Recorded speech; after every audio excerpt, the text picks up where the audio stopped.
इस्रायलनं 9 सप्टेंबरला कतारमध्ये हल्ला केला। या हल्ल्यानंतर जगभरात मोठी खळबळ उडाली। संयुक्त राष्ट्रांसह अनेक देशांनी इस्रायलची निंदा केली, पण या हल्ल्यानं जगात आणखी एक लष्करी संघटना तयार होण्याची नांदी झाली आहे। दोहामध्ये झालेल्या इस्लामिक देशांच्या या संघटनेच्या बैठकीमध्ये नाटो सारखी संघटना बांधण्याचा इरादाच इजिप्तनं सर्वांसमोर मांडलाय। पाहुयात अरब नाटोवरचा हा खास रिपोर्ट।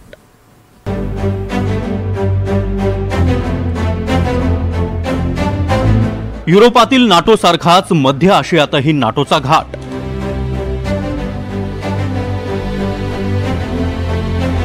इस्रायलच्या कतारवरील हल्ल्यानं मुस्लिम राष्ट्र एकत्र येणार। इस्लामिक देशांच्या गटासमोर पाकिस्तानचा प्रस्ताव। इस्रायल हमासच्या युद्धात दिवसेंदिवस गाझावरील हल्ले तीव्र केले आहेत। गेल्या 3 वर्षातल्या या संघर्षाला आतापर्यंत फक्त हमासच्या इस्रायलमधील दहशतवादी कारवायांचं कारण होतं। दोघांमधील संघर्षाचा मूळ धागा शेकडो वर्षांपासून सुरू असलेल्या ज्यू आणि इस्लाम यांच्यातील संघर्षाचा आहे। त्यामुळेच गेल्या आठवड्यात हमासच्या सर्वोच्च नेतृत्वाला संपवण्याच्या बहाण्यानं कतारच्या राजधानीपासून काही अंतरावर हल्ला केला। यात हमासचं मुख्य नेतृत्व थोडक्यात बचावलं, पण कतारच्या हद्दीत जाऊन इस्रायलने केलेल्या या हल्ल्यामुळे देशाच्या सार्वभौमत्वाविषयी तयार करण्यात आलेल्या नियमांचं उल्लंघन झालंय। जगातील अनेक देशांनी इस्रायलचा निषेध केला। अगदी संयुक्त राष्ट्राच्या महासचिवांनी देखील इस्रायलच्या युद्ध नीतीवर जोरदार टीकास्त्र डागलंय। कतारच्या सार्वभौमत्वाचे आणि प्रादेशिक अखंडतेचे हे उघड उल्लंघन आहे। मी त्याचा निषेध करतो। सर्व पक्षांनी कायमस्वरूपी युद्धबंदी साध्य करण्यासाठी काम केले पाहिजे। आजच्या ब्रेकिंग न्यूजने आम्ही आज सुरू केलेल्या अभ्यासाचं महत्त्व अधोरेखित केलंय। जग शांतता निर्माण करण्यापेक्षा युद्ध छेडण्यावर जास्त खर्च करतंय आणि हे वास्तव चिंतेत टाकणार आहे। इस्रायलच्या कतारवरील हल्ल्यानंतर जगातील इस्लामिक देश एकत्र आले आहेत। 15 आणि 16 सप्टेंबरला कतारची राजधानी दोहामध्ये इस्लामिक देशांची संघटना IOC ची बैठक झाली। या बैठकीला 57 इस्लामिक देशांचे परराष्ट्र मंत्री उपस्थित होते। याशिवाय Egypt, Iran, Saudi Arabia, Qatar या देशांचे प्रमुख देखील उपस्थित होते। इजिप्तनं इस्रायल विरोधात नाटो सारखी इस्लामिक देशांची संघटना तयार करण्याचा प्रस्ताव ठेवला। सुरुवातीला 20,000 सैनिक हजर करण्याचा मनसुबाही यावेळी इजिप्तनं सांगितला। هنا على أن الحلول العسكرية وإجهاض جهود الوساطة والاستمرار عوضا عن ذلك في محاولة माझ्यामध्ये मध्यस्थी थांबवून आता लष्करी उपायांवर विचार केला पाहिजे। कुणी जर निव्वळ ताकदीचा वापर करून आपल्याला गप्प करण्याचा प्रयत्न करत असेल तर त्यामुळे आपली सुरक्षा निश्चित होणार नाही। पॅलेस्टाईनच्या मागे इजिप्त खंबीरपणे उभा आहे।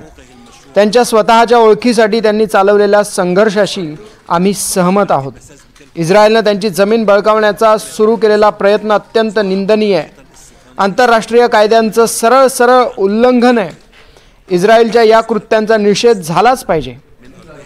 अरब आणि इस्लामिक देशांनी आर्थिक, सामाजिक आणि महत्त्वाच्या सुरक्षा विषयांवर एकत्रित येण्याची वेळ आली आहे। आपली आघाडी मजबूत करण्याची ही संधी आपण दवडता कामा नये। آلية عربية إسلامية للتنسيق والتعاون تمكننا جميعا। दोहामध्ये झालेल्या परिषदेत इस्रायल विरोधात इस्लामिक देश एकत्र असल्याचं चित्र दिसलं, पण हे काही नवं नाही। त्यामुळे यंदा इजिप्तच्या आवाहनानं सामरिकदृष्ट्या एकत्र येतील याची शक्यता फार कमी आहे। त्यामुळे यंदा हे देश इजिप्तच्या आवाहनानं सामरिकदृष्ट्या एकत्र येतील याची शक्यता फार कमी आहे।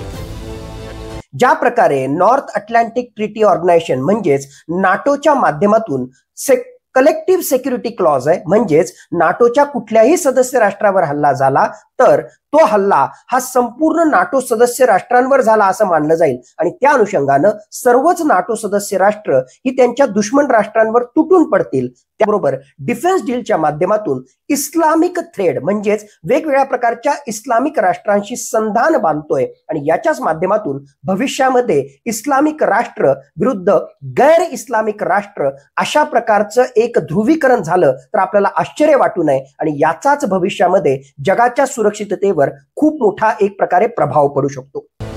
नाटो सारखी संघटना तयार करण्याचा मनसुबा इस्लामिक देश तयार करत आहेत। या निमित्तानं नाटोची स्थापना आणि वैशिष्ट्य यावरही एक नजर टाकूया। नॉर्थ अटलांटिक ट्रीटी ऑर्गनायझेशन म्हणजे नाटो ही युरोप आणि उत्तर अमेरिका यांची लष्करी संघटना आहे। दुसऱ्या महायुद्धानंतर ही संघटना स्थापन झाली। नाटोच्या घटनेतील कलम 5 नुसार 30 देशांपैकी कोणत्याही देशावर कुणीही हल्ला केला तर तो सगळ्या देशांवरचा हल्ला मानला जाईल। शीतयुद्धाच्या काळात याच कलमामुळे रशिया आणि अमेरिका यांच्यात प्रत्यक्ष युद्ध टळलं। नाटो देशांचं आणखी एक वैशिष्ट्य म्हणजे युरोपातील ब्रिटन सोडता सगळे देश युरोपियन युनियनचे सदस्य आहेत। इस्लामिक देशांच्या बाबतीत अशी एकी होणं फारच दुरापास्त आहे, कारण हे सगळे देश आर्थिक पातळीवर एकमेकांपासून फारच विपरीत आहेत। शिवाय सगळ्या देशांचे अमेरिका, चीन आणि रशियासोबत वेगवेगळ्या पातळीवरचे संबंध आहेत। त्यामुळे अशी संघटना तयार होणार असेल तर त्याआधी अमेरिका, चीन आणि रशिया सगळेच हस्तक्षेप करतील।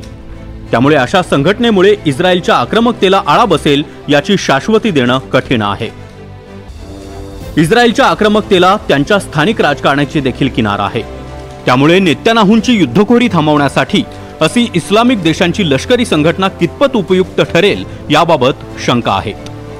पण या निमित्तानं जर इस्लामिक देश एकत्र येऊन लष्करी ताकद उभे करणार असतील तर एकमेव अण्वस्त्रधारी इस्लामिक देश म्हणून पाकिस्तानला अनन्यसाधारण महत्त्व प्राप्त होऊ शकतं। तर एकमेव अण्वस्त्रधारी इस्लामिक देश म्हणून पाकिस्तानला अनन्यसाधारण महत्त्व प्राप्त होऊ शकतं। Bureau report, NDTV Marathi.